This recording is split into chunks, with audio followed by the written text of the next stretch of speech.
You go to any business school and the professors will teach you that communications is key and you really have to communicate what's going on to everyone. Bezos thinks that's a total waste of time. He thinks that if you spend all this time trying to communicate everything to everyone, it's going to slow things down and you can't be a fast-moving entrepreneurial company. So if the two pizza teams, he can drive ownership down to the lowest levels of the organization. And those pizza teams really owned the problem. They were responsible for it. If it didn't work, they were on the line for it. They had to make it happen. And they didn't have to waste a lot of time, that's the positive side of it, explaining to all the different departments and all the different constituencies what they were doing.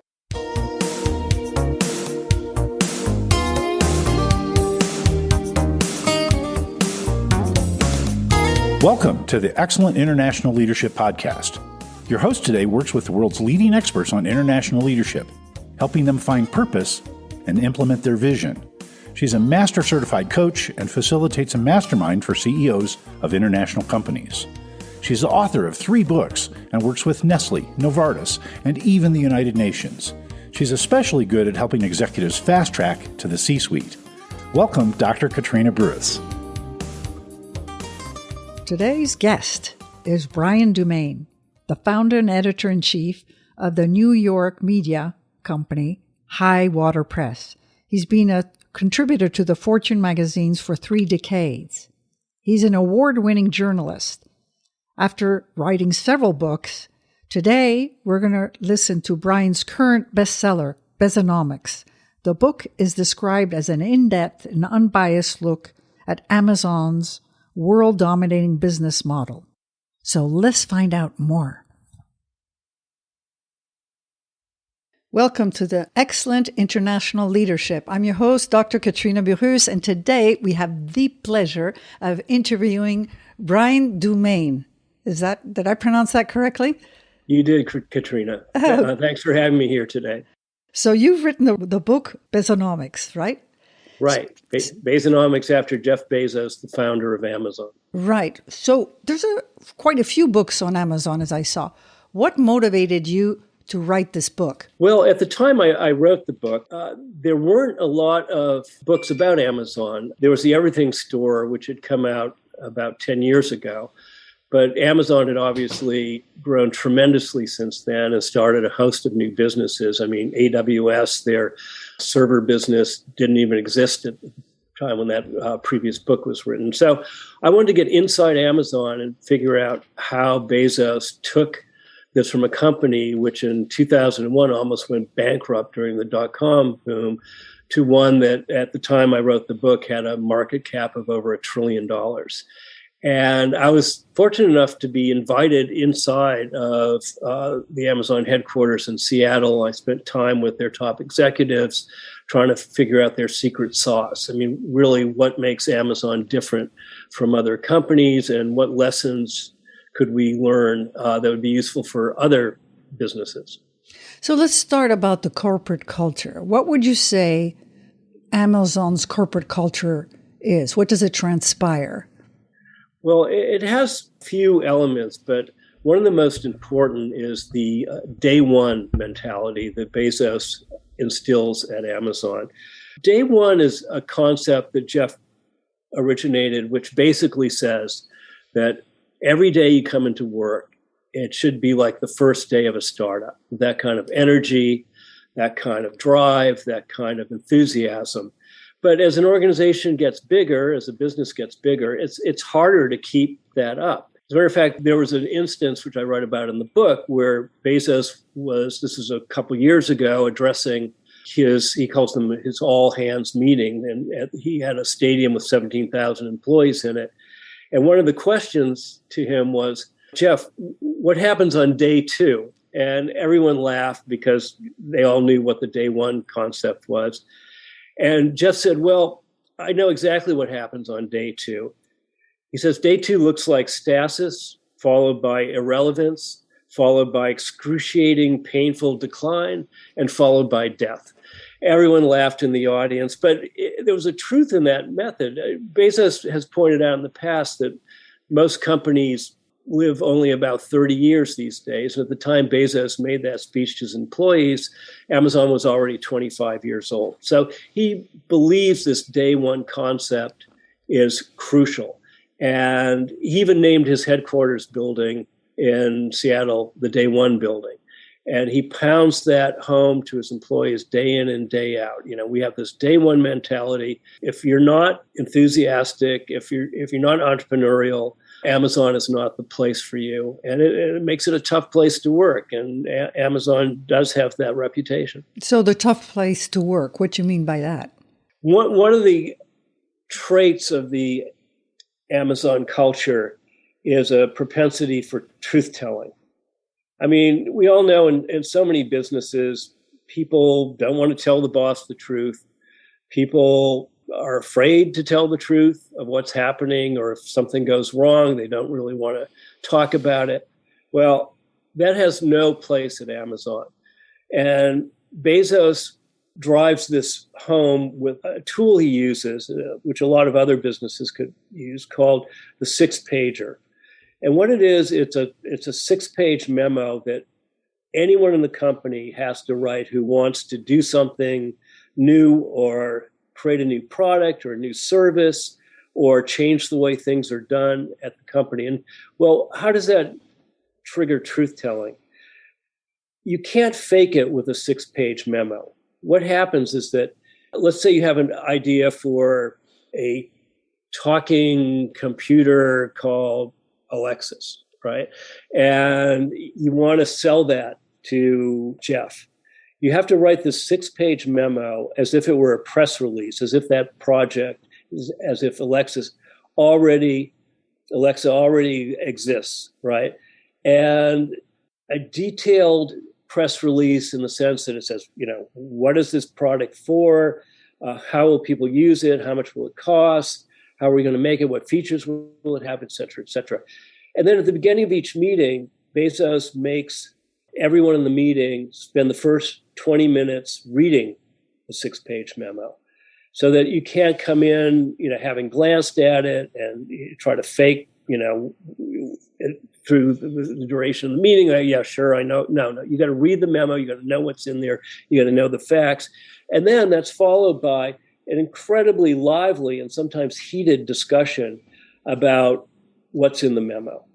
And if you try to fake it, or if you don't know the answer and try to fake it, Bezos would go ballistic. He had these famous things called nutters. And, he'd say things like, what, do you think I took my stupid pills today? I mean, he just did not want anyone to, try to obfuscate what was going on. And that propensity for forthrightness and clarity and the facts really helped Amazon become an incredibly innovative company. But again, it's a tough culture.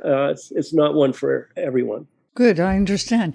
I used to be coach for the Swiss government for startups.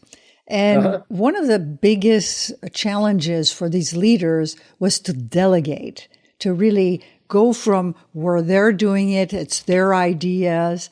So you've shown us a way that he delegates the idea, and then you have to argue it. But what does he do to really make sure that he has a good team around him? Right. Well, there are a couple of things.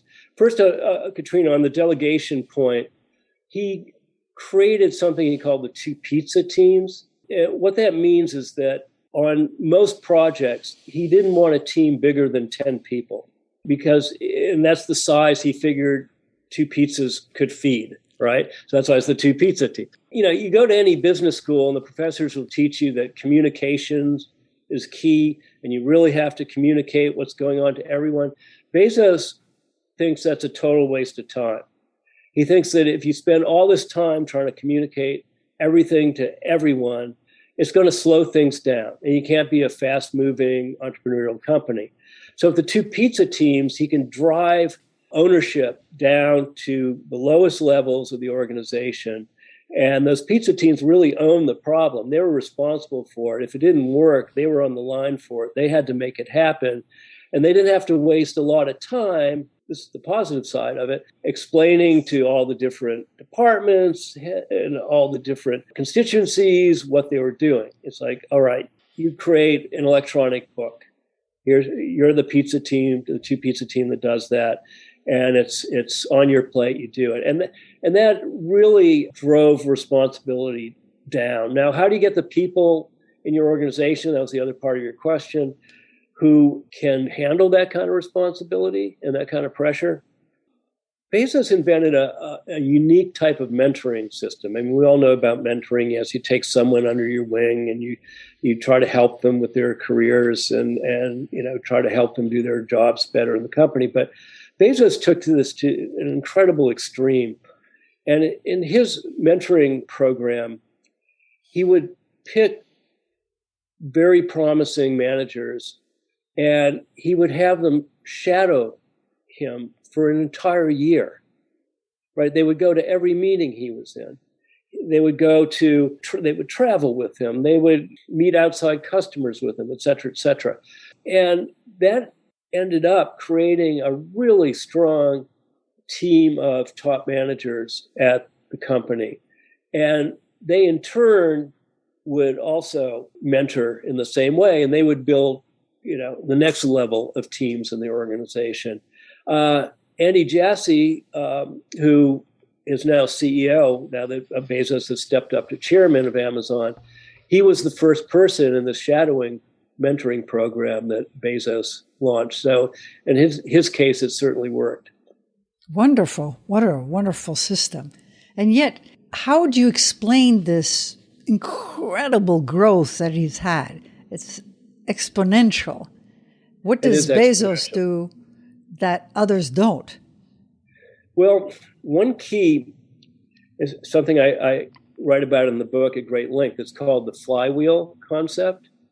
So the flywheel it's not a system or a piece of software. It's a mental model that is the key to Amazon's growth. And what it is it started back in 2001, where I mentioned earlier that Amazon was in financial trouble.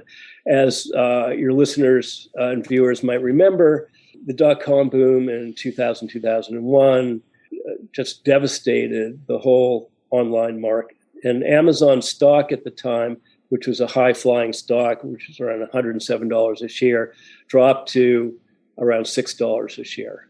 And Barron's Magazine had a headline that was titled Amazon.bomb. And everybody thought Amazon was going to go out of business. And they were hemorrhaging money. Many names back then, like Pets.com, that totally went out of business. And everybody thought Amazon was going to be one of those. Well, there's this management thought leader, Jim Collins, is the author of Good to Great. And Jim is one of the, I think, top business thinkers in the world. He's just tremendous. And Jeff knew that. And back in 2001, he reached out to Jim and asked him to come up and address him and the board about what to do, because they were it was a life and death story. It was the typical burning platform situation. You've got to do something. And what Collins told them was, in a time of great stress or crisis, don't just react to all the bad news. If you do that, you're just going to be digging yourself into a deeper hole. And instead, he said, you've got to create a flywheel for growth. And what did Jim mean by that? Well, a flywheel is a virtuous cycle. Okay, it's a way of thinking about your business. It's a way of thinking about how to grow your business that you want to be integral to your business model. You want everyone in your organization to understand this and to help push the flywheel. And it's a long-term process. It's not an overnight miracle cure. Something you start, and you start pushing the flywheel, and you start pushing it more, and more people start pushing it. It goes a little faster. It goes a little faster. Now, what's in the flywheel and how does it work? Okay. So when Bezos heard this, he immediately drew a sketch on the back of an envelope. And it started with the customer. And everything starts with the customer in Amazon. And that's the key to the flywheel. So the flywheel focuses on the customer. So if you do everything to please the customer, let's say, lower prices. You keep lowering prices. If you do that, you're going to attract more customers. And if you attract more customers, in Amazon's case, you're going to attract more third-party sellers who will offer more products on the site for customers, right? And if you do that, you're going to grow your revenue. And if you grow your revenue, you're going to have economies of scale that allow you to do more for your customers, cut prices more, offer them more services like Prime or like Alexa or like the Kindle or whatever. And it goes back to the customer. And then what do? You lower prices more, you attract more sellers who are going to offer more goods and delight the customer more. And that's going to attract more customers. And the flywheel starts spinning and spinning and spinning and spinning. And at Amazon, everybody knows about this flywheel concept. If you interview for a job at Amazon, you've got to understand what the flywheel is and how you as an individual can help push that flywheel faster and faster. And so Jeff implemented that back in 2001 when the company was on the brink of death. And he started pushing that flywheel, and he got everyone else to understand it and start pushing that flywheel. And that's why, Amazon's known for delighting the customer, right? They go beyond the call of duty to do what the customer wants. I mean, I had this personal experience with Amazon once where I ordered a cedar garden gate, and it arrived and it was too small for what I needed. And I noticed when I went back to return it that it was sold by a third-party seller and there were no returns on this gate. So I called up Amazon customer service and I said, look, I didn't realize I couldn't return this, because with Amazon, you just think you can return everything. Right? That's true. And they said, yeah, that third-party seller doesn't want to take returns. But I didn't have to argue. I didn't have to do anything. But they said, just keep the gate and we'll refund you the amount of money. That was it. Bang. And, what company does that, right? I mean, that's the flywheel at work, right? That person that I called in customer service knew about the flywheel and knew they were supposed to do everything in their power to delight the customer, right? And that will help push the flywheel a little faster. Yes, that, and also his strong creativity of new products that are incredible. Absolutely. Yeah, Amazon's one of the most innovative companies in the world. If you look at the list of things they've developed, well, first, their online commerce. I mean, e-commerce. They practically invented it. I mean, a lot of other people were doing it, but they did it in a way that really works. And Bezos invented the buy button, right? And instead of having to put in all your information every time in order to buy something online, he figured out with one click, you could automatically buy something. And that became like crack for consumers, right? I mean, it's just, it's easy to buy. I'm just going to push this button. You don't have to think about it. Halfway through when you're putting your credit card information in, you might think, oh, maybe I don't really, need this garden gate. I could get something else. But no, if it's a one-click button, Amazon has you. It has no resistance. No resistance, exactly. Taking all the friction out of the customer experience. And that's what they're great at. Tell us a little bit how it started for our listeners that might not know as much as you. How did how Bezos Amazon started?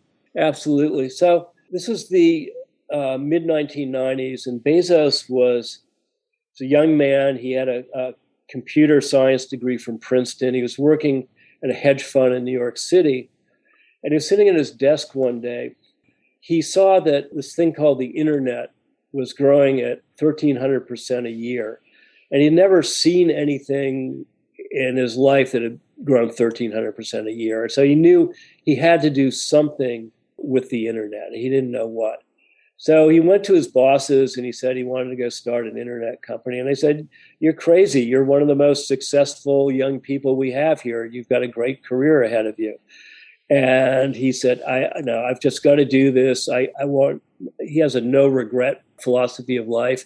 He doesn't want to wake up when he's 80 and then regret not having taken the chance, like going off to start a internet company, which back then was a brave thing to do when you had a really lucrative job on Wall Street. And if you just stuck with it, you're guaranteed to be rich and successful. But he wanted to take that chance. And one aside was that he offered his boss the opportunity to invest $1 million in his company, and his boss turned him down. You imagine what that $1 million would be worth today? He took off to Seattle to start an online book company. Now, people say, well, why books? Bezos didn't really care about selling. He didn't start out to be a bookseller, right? He wanted to create a technology platform, and it just happened that books was the first product he chose. One, they were easy to store. They didn't spoil on the shelves like groceries. They're pretty uniform in size, so they're easy to ship. And people pretty much knew what they were getting. I mean, they could read book reviews and know they could get the latest Tom Clancy, or they didn't have to do a lot of explaining. So he set up this book selling company, and it took off. One of the reasons he chose Seattle, a couple of reasons. One, it was near a big book wholesaler, so it was easier to get a hold of the books he had to ship out. And two, he didn't want to pay sales tax. And so he knew the big markets like California and New York, if he's operating inside those state boundaries, he'd have to pay sales tax, and those would be his biggest markets. So he set up shop in Seattle. And then from there, the company just took off. He applied his day one mentality. He applied eventually the Flywheel, kept innovating, the long list of innovations from the online buying in the first place to Kindle, Fire Phone, which was a flop, but he used the learning from that to create, the Fire TV and Alexa and all the Echo products they have out now. And now they've got home security products. And the biggest invention of all was AWS, which was their cloud computing business, which now creates more profits than any other segment of Amazon. How that arose was that Bezos is always about speeding things up and making, innovating faster and faster. And he found his software programmers had to reinvent the wheel basically every time they wanted to do a project, because they all had their own computer systems. There were a bunch of silos around the company. And he said, why don't we just centralize our computing know-how so that all our programmers can basically operate off the same system, and we wouldn't have to duplicate a lot of effort. And that was a huge success, so successful that one day he said, well, why don't we just start selling this service to outsiders? And they started doing that, and now AWS is the largest cloud computing company in the world. I mean, tremendous success. And as I said earlier, it's the most profitable segment of Amazon. So I'm going to ask you another question, because Amazon has gotten so big that a lot of stores are going out of business because they have the old model. Sociologically, how do you think that Amazon and all the services it provides will change the way we do things? Amazon has already changed the way we shop. I mean, especially during the pandemic. Amazon was a lifesaver for a lot of people because they were confined to their homes or quarantined or whatever, and they couldn't go into stores or didn't want to go into stores for whatever reason. But Amazon was there to provide goods for them. And their growth during the pandemic was just rocket-like. I mean, they were big to start with, and they got even bigger and more powerful in the marketplace. That's in the retail segment. I think what people don't realize is that Amazon's taking its model and it's spreading it to different industries in the economy. Healthcare, for example. Amazon has an online pharmacy business called PillPack, and it's working with telemedicine. So they're creating the system and where you could have an appointment with your doctor online. You have a video checkup. Alexa can schedule it for you, can remind you that you've got the checkup. The doctor can say, well, I think you need some antibiotics, Katrina. And you say, great, at which point Amazon will deliver the antibiotics through pill pack directly to your door because they have the delivery capability as well. So it's like one-stop shopping for healthcare. They're doing this with their employees so far. They're setting up the system. It's been working quite well. And it's only a matter of time, I think, before they launch it to the general public. And that could start disrupting the healthcare business. They're doing it with finance.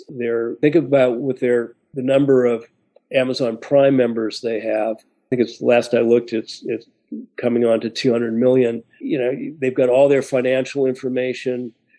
I mean, how long before they can start, offering, checking accounts for their Prime members? They already offer, credit cards. They already have Amazon Pay, where you can use Amazon to pay your bills. I mean, I subscribe to the Washington Post, which Jeff Bezos also happens to own. My subscription gets billed every month, but my Amazon account pays for that. And you can go to certain stores now and use your Amazon account on your phone to buy whatever it is you're looking for. And groceries are also moving into, obviously they bought Whole Foods. They're trying to use technology to disrupt that industry. They have Amazon Go, which is a technology which I experienced when I was out in Seattle. It's quite amazing. It feels like shoplifting. You take your phone and it's got an Amazon Go app on it, and you scan it through a turnstile when you walk into the store. And then you just pick up whatever you want on the shelves, whatever groceries you want, or sandwiches or sodas or whatever, and you put it in a bag and you walk out of the store, and then your Amazon account is automatically charged. And there are no cashiers, you don't check out.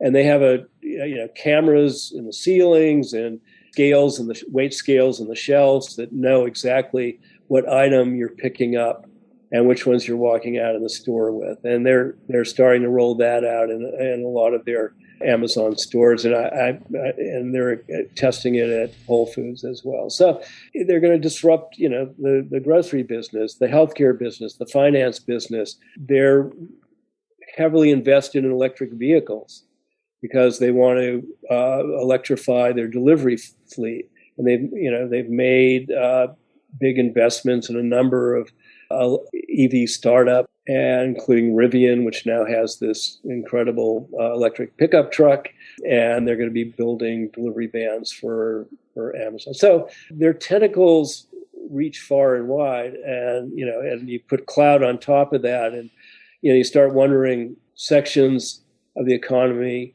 are they not playing in? Well, I'll tell you, it's going so fast. Look, we're coming almost to the end of our podcast. So I wanted to ask you in one question, since this is excellent international leadership, what kind of challenges did he have to expand internationally for Amazon? Yeah, no, he has a lot of challenges internationally. The last time I looked, the international businesses, the e-commerce businesses were still not making money because he has to spend money to expand in Europe and in Asia. China basically was a no-go for Amazon because the Chinese government was favoring their homegrown e-commerce businesses. India has been an incredibly tough challenge for them for the same reason as in China. Amazon has made a foothold in Europe, but there are challenges there as well with regulations and privacy issues, et cetera, et cetera. So, international has been tough for them. They're incredibly successful in their cloud business internationally because it's easier to cross borders in a cloud computing business than it is in a retail business. But, they're going to keep pushing the flywheel all around the world, and they are growing. And at some point, I think they will be profitable in their international ventures. But it is a tough haul for them. For having shopped in Europe and in US, it is seamless in the US, the easiest thing. In Europe, it's a little more challenging and more expensive because maybe if I'm in Switzerland and I purchase from London, of course, the transport expenses are a lot, things like that. So it's not as as beneficial, but still, it's coming. It's coming. That's right. So you've done several books, you've written several books, and you've studied leadership. What has all your research work, what do you take away about leadership? Wow, that's a broad question. I think if there's one thing that keeps coming back to me, it's authenticity. I think the leaders who are most successful are honest people who have a passion and believe in that passion and can listen. I think part of authenticity is being able to listen, because if you're not listening to other people, you're not being authentic. You're just saying what you want to say, and you don't really care what anyone else wants to say. So it's that personal element. I mean, you can be super smart in finance or in marketing or in technology, but if you don't have the right kind of authentic personality, I don't think you're going to go far as a leader these days, especially when the job is shifting from pure profit generation to more of an ESG role, where you have to address and communicate with more constituencies out there. Your employees and your customers and communities and et cetera, et cetera. And that's a tough job, because you have to really be empathetic, and you have to be passionate, and you have to be bold, and most importantly, you have to be a good listener. And I think, looking back in all the leadership coverage I've done, that's what sticks out the most in terms of who's going to be a successful leader and who's not. I want to thank you very, very much, Mr. Brian Dumaine and Bezonomics. I encourage my listeners to purchase the book. It's fascinating. Thank you so very much for your time. Thank you, Katrina. It was a pleasure being here today. Thank you. Thank you for listening to the Excellent International Leadership Podcast. You can subscribe to all future podcasts at excellentexecutivecoaching.com and select podcasts. Join us each Thursday to learn more about the latest trends in leadership techniques and bring your leadership to the next level. To learn more about Dr. Burris's coaching programs and the International Leadership Mastermind, use the contact form at excellentexecutivecoaching.com.